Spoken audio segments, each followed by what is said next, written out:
Kova kuopsutus käy. Kananpajat rapsuttaa maata. Tai paperijätettä. Paneepas toi lämpölappu pois, näkee paremmin.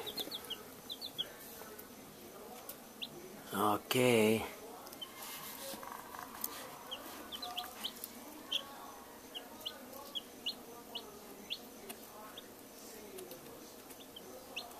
Maanantaina syntyvät, mutta on torstailta.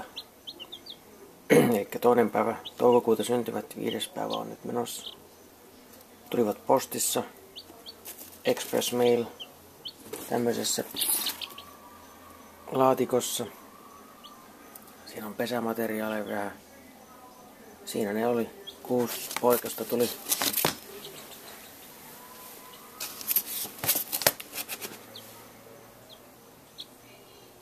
Kohta päästään nauttimaan omia munia. Muutama kuukausi. Kova vilske käy.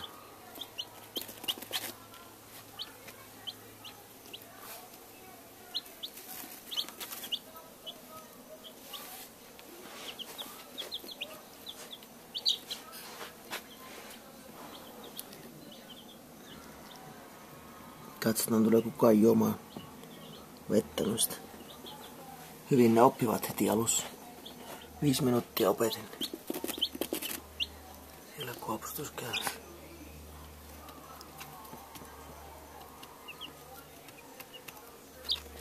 Lämpölampu tossa.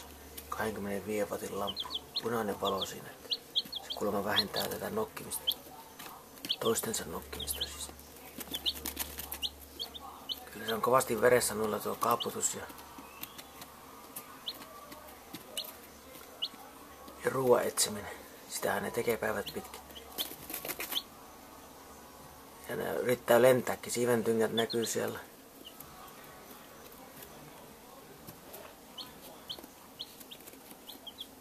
Touhuavat vähän aikaa, sitten ne nukkuvat muutaman minuutin. Taas touhuavat. Ja nukkuvat ja touhuavat. Okei.